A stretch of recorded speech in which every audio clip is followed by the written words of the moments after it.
You deserve to be here for that. But I think your housing policy, and specifically your housing policy aligning with YIMBYs, and I think your policy, and I think your policy on the genocide in Gaza, and I think your policy on the genocide in Gaza is terrible. Stop scrolling right now. You are not going to believe the absolute chaos that just unfolded in the middle of this park. I stripped the original audio so you can hear exactly what the crowd is screaming. Watch this. You do not belong here. I think you do not belong here. You do not belong here, Scott, anymore. It sucks because you've been wonderful. You've been wonderful for trans people. And wait, did you catch that? Look at the guy in the green shirt right in the center of this absolute chaos. This is what we call a high-stakes environmental confrontation, and it is absolute gold for holding viewer attention. The raw ambient audio of the crowd completely drowning him out creates this intense, uncomfortable pressure that makes it impossible to swipe away. Notice how the camera operator is literally tracking him step by step across the park grass.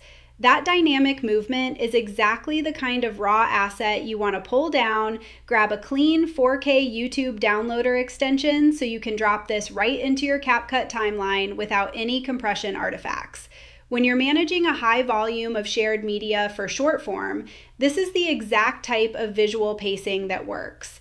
The tension just builds and builds. If you're scheduling this for your TikTok feed, you don't even need background music. Just let that raw, unedited environmental sound carry the entire narrative. The contrast between his calm, almost frozen demeanor and the screaming crowd around him is a masterclass in visual conflict. I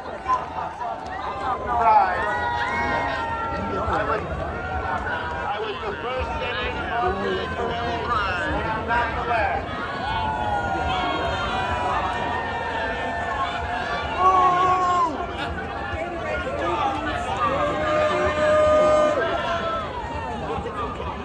Everybody. So I was the first senator to ever march in this parade, 1999, and I haven't missed one yet. Okay, pause and look right at the front of the frame here. You've got this politician marching down the street, completely surrounded by a massive parade setup. But the ambient noise tells a completely different story. Listen to the sheer volume of those boos echoing off the city buildings. The disconnect between his huge, forced smile waving that little flag and the absolutely brutal crowd reaction is jarring. As an editor, this is where you want to punch in and do a slow zoom on his face to highlight that exact moment of realization. It's a perfect case study in why we always keep the natural sound effects and mute the voiceover. If you stripped that crowd audio, you'd think it was a triumphant march. But with the raw SFX intact, it becomes this intense, uncomfortable reality check. You could even take this sequence into an advanced AI video model, something like VO 3.1, and generate some cinematic, slow-motion clips of the crowd's reactions in the background to intercut with his forced smile. It's all about maximizing that emotional friction to keep the viewer hooked. Why doesn't the UFC have Pride Nights? Listen, I have, I'm staring at my board, my roster of top 15 fighters. You know, I'm assuming we have some gay fighters. I don't know how many of them are openly. I know that we have gay female fighters. I don't give a I don't care what you are, who you are, what you do. You know, that's just, we don't talk about that or any of that stuff. It's not like that we haven't, supported the gay community in the past. You know, we don't shove any of that stuff down anybody's throats. Yeah. You know, when we do what we do it because we want to do it. And we do it because we should do it. We don't do it because we want to impress anybody or make, you know, how about you just be honest and real about who you are and what you are as a company. Now check out this shift in energy. We just went from chaotic street footage to a tightly controlled static webcam setup. Notice the body language here. The guy on the right is completely still, arms crossed, delivering his points with this intense deadpan stare. It's a massive pattern interrupt for the viewer. When you're sequencing your timeline, dropping a quiet, high-tension interview clip right after a loud outdoor confrontation resets the viewer's brain. Look at the framing too. It's wide enough to show the map on the wall behind him, adding this layer of corporate authority, which clashes completely with the raw street stuff we just watched. If you're building a collaborative editing space for a podcast or a deep dive video, these are the anchor clips you build your transitions around. You don't need a host narrating this. The stark visual contrast does all the heavy lifting. Just keep the cuts tight, trim out any dead air, and let the sheer intensity of his stare carry the weight of the segment. It's subtle, but it's incredibly effective for retention. We take great pride in San Francisco and our LGBTQ community. And in this year of the anniversary of our founding of our country, the community has made America more American with its mobilization and its speaking out for its rights. We're estimating there's 1 million people in the city right now. How does it feel? It feels very exciting. My first one was 1987, so I'm kind of used to this glorious day. Speaker Mayor, happy Pride. Happy Pride. All right, take a look at the staging in this shot.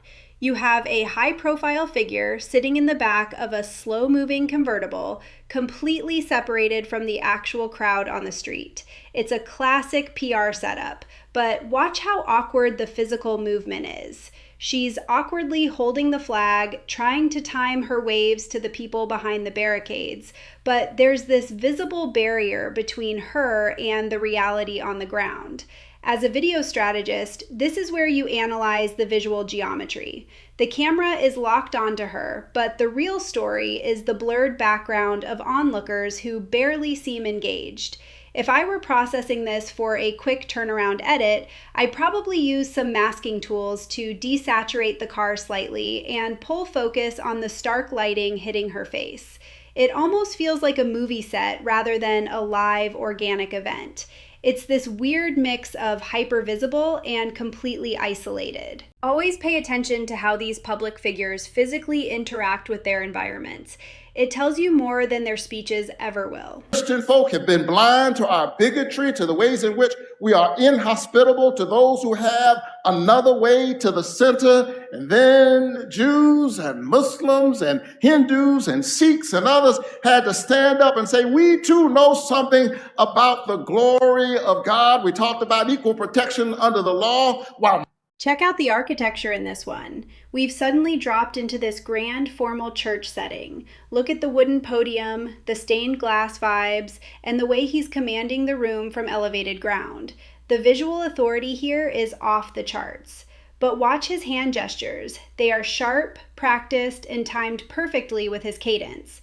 Even with the voiceover muted, you can feel the rhythm of a traditional sermon happening. This is a massive visual departure from the street protests and the webcam interviews. When you're dealing with a massive library of shared assets, categorizing clips by environmental authority is a huge time saver. A shot like this instantly tells the audience that what's happening is institutional, not just chaotic. The natural acoustics of the room, that slight echo in the ambient mic bleed, adds so much weight to the shot. It's a masterclass in using the physical environment to elevate the subject. Just let the raw visual of that grand room hold the viewer's eye while they anticipate the next cut. Painfully live from the Pride Parade. Laura, show us around. What's happening out there?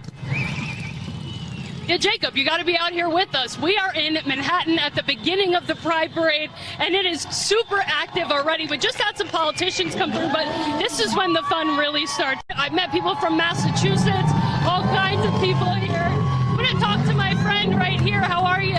You're spending time at the Pride Parade. What was important for you to come out here? Just to support the community. Is it exciting? I mean, we see all kinds of people. Yeah, it is. We got a lot of excitement here, Jake. Okay, focus on the background right here.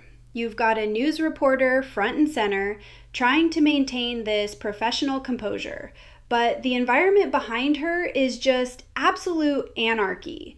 Look at the person on the motorcycle revving up right as she's trying to establish the scene.